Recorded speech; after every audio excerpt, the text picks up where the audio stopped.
哇！看到我们的组员，没有。有全部下来，组员全部下来了，组员还有4个。Hello， 大家好，我是空服咪咪。刚刚影片开头的是2007年华航喇叭机场爆炸事件，机上165人仅用94秒全部撤离，无一伤亡。这是其中一起十分成功的逃生案例。但是有看我上一期影片的观众就知道，如果在逃生的过程中有哪一点做得不好，就算你挺过了空难对你身体造成的创伤，也逃不过落地以后的熊熊烈火。这一次的影片呢，我会从以往的空难逃生事件中总结出5点逃生要诀，只要你乖乖的把它们牢记，在必要的时候发挥出来，一定可以大大的增加你逃生的存活率的。想活命的话就继续看下去吧。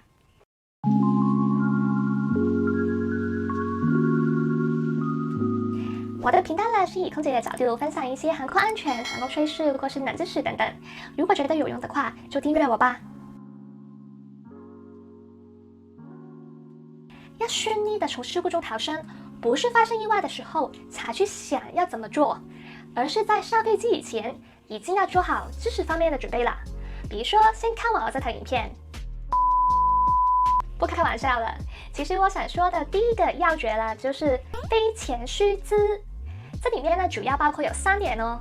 第一点就是安全须知录像和须知卡，第2点呢就是出口的位置，第3点呢就是座位的安排。这3点你都需要在飞机起飞之前确认好的。你有没有试过在上了飞机准备好好看电影的时候，突然有个很讨厌的视频插进来，打断你在看的电影呢？没错，那个就是安全须知录像。女士们、先生们，欢迎您乘坐。朋友们，请诚实的告诉我，你有没有认真的看那个录像呢？这个录像十分的重要，它浓缩了在飞机遇到突发情况的时候，作为乘客的你拿来保命的东西。可惜呀，根据我个人的经验和我的观察，通常是没有什么人会看的。可能你会说，哎呦，我都搭了几万次飞机了，这个东西都懂得背出来了。如果是这样的话，那我就相信你吧，反正命是你的。要是真的没有兴趣看录像，至少也要看一下座位前的安全须知卡，因为每一个班机的型号可能不同，逃生口的数量、氧气面罩的使用等等，可能都有微小的分别。建议真的搭飞机的时候都要看一下吧。第2点呢，就是出口的位置。上到飞机以后，最重要的除了放行李以外呢，就是要看一下哪一个出口离你最近。在空难逃生中，速度是决定你能否活命的一大关键。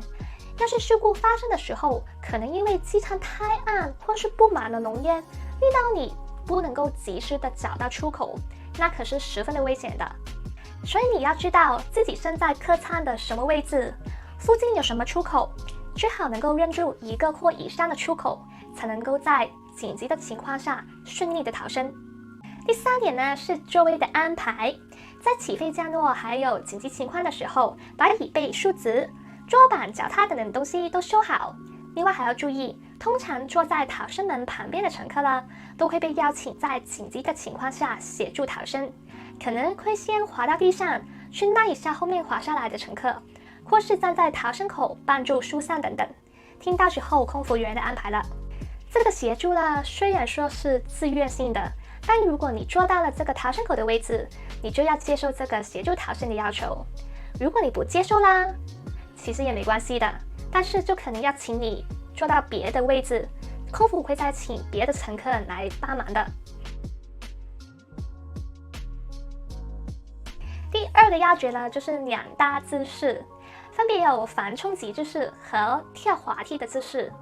不同座位的防冲击姿势呢都有点不同，最多人熟悉的应该就是经济舱的吧。经济舱的防冲击姿势呢，是额头靠在前方的椅背，一手叠放在另外一手的上方，放在后脑勺上，手指呢不用交叉，叠着就好了。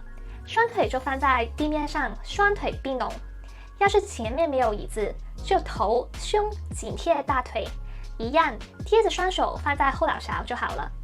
有抱婴儿的话，那就一手放在自己的头上，另一只手呢就将宝宝抱住，让宝宝面向自己，并把手掌放在宝宝的后脑勺，保护他的头部。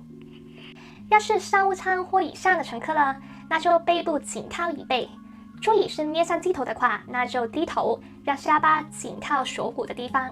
如果是面向机尾的话，那就把头紧靠椅背，双手抓住椅垫的前缘，一样是双腿并拢，脚放在地上。在这里教大家一个名词 brace。 如果在一些国际的航班中听到空服大喊 brace brace 的时候啦，做这个姿势就对了。接下来第二个就是跳滑梯的姿势。当你要透过滑梯逃生的时候，从舱内跳出，落在滑梯上，平举双臂，轻握拳头，双腿和后脚跟紧贴地面，微微弯腰，直到滑到梯底，站立且跑开。有婴儿的话，就把婴儿抱在怀中，坐着滑下飞机。另外，儿童、老人、孕妇也应该用坐着的方法，用以上的姿势滑下飞机。最后，如果有伤残的人士，会有空服或是援助员帮助他坐滑梯逃生的。第三个要诀呢，就是听从安排。说起来好像很简单，但根据历史，不是所有人都做得到的。像是2005年的沙特阿拉伯航空公司，因为接到炸弹恐吓电话，要进行紧急的疏散，最后炸弹没有找到，但是惊恐的乘客却酿成人踩人事件，导致1名乘客死亡，64人受伤。所以为什么我要在这里苦口婆心的说一些阿曼哈罗扬的话题呢？就是希望趁现在的你还清醒，事故还没有发生之前，尽可能的把这些东西塞进你的脑袋，让你在紧急的情况之下不会那么慌张。要是真的不幸遇到了事故，一定要冷静。空服员在判定外面的情况许可了以后，比如说没有着火，就会把逃生门打开。门开了以后，我们会把门封住数秒，等待逃生滑梯充气。所以不要一看到门开了就冲过去，把乘务员推下飞机，对你可没有好处了。只有有序的逃生才是最快的逃生，争先恐后的冲往出口，只会有1受伤，2全部人都逃不掉2种结果。所以一定要听乘务员的口令，一个接一个有序的往下跳，千万不要推挤，才有望逃出一线生机。来到第4个要诀，就是2手空空。逃生的时候一定不能带行李，这个是基本常识，但一直以来有事故发生的时候，都有人做不到。不管你的行李有多重要，比你的命重要吗？要拿行李逃生，除了耽误时间以外，行李还可能脱落砸到别人，跳滑梯的时候，行李还可能会划破滑梯，导致滑梯漏气等等。所以真的不要拿了。我也不妨跟你说，在我接受的训练当中，如果逃生的时候看到有乘客拿行李，而我觉得他拿着那个行李滑下滑梯的话会有危险，我就会一手抢着他的行李丢掉。真的希望大家明白，身外物就是实物，东西没了可以再买，钱没了可以再赚，护照没了可以再办，命没了就没了。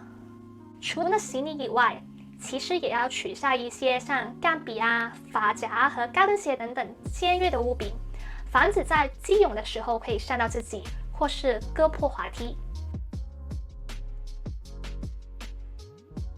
终于来到最后一个要诀了，就是逃离飞机。我上一期呢说了一个空难事故，飞机在落地的时候全员生还，但是很多人都在汽油引发的火灾中重伤或是去世。所以从中可以看出迅速逃离飞机的重要性。在你滑下去以后呢，要很快的逃离飞机100米以外，避免一旦飞机爆炸会波及到你，和给后续滑下来的人空间，让大家可以疏散开来。当乘务员检查飞机在没有其他乘客之后，他们最后才会撤离的。到了地上，乘务员会聚集大家清点人数，所以如果你逃离了飞机以后，听到有人叫大家过去集合，麻烦一定要过去报数，总结一下今天说的5个要诀：一、飞前须知，当中包括安全须知录像、出口的位置、座位的安排。第二，2大姿势，教了大家防冲击姿势和跳滑梯的姿势要怎么做。第三，听从安排，一定要冷静地跟从指示。4，两手空空，什么都不要带。5，逃离飞机，逃离了以后要注意集合的地点，拿清点人数。这5个要诀是不是比安全须知录像还要精彩了？有人说飞机意外的发生率比汽车低很多，所以搭飞机比坐汽车来的安全。但是飞机一旦发生事故，伤亡率可是比任何一个交通工具来得高的。没有人会知道意外什么时候会发生在什么人的身上，我们能做的只有装备好我们自己，在紧急的情况下能够从容的应对。希望我的影片能够帮助到你了解逃生程序中每一步的必要性以及原因。最后，我也祝大家一辈子都不会遇到影片中说的事情，每次去旅行、去公干也开开心心、顺顺利利的。对了，今天只说了陆上逃生，大家有兴趣下一期听一下海上逃生吗？欢迎在下面留言告诉我哦，还要给我点赞分享，你的支持是我创作下去的动力。那我们下次再见吧。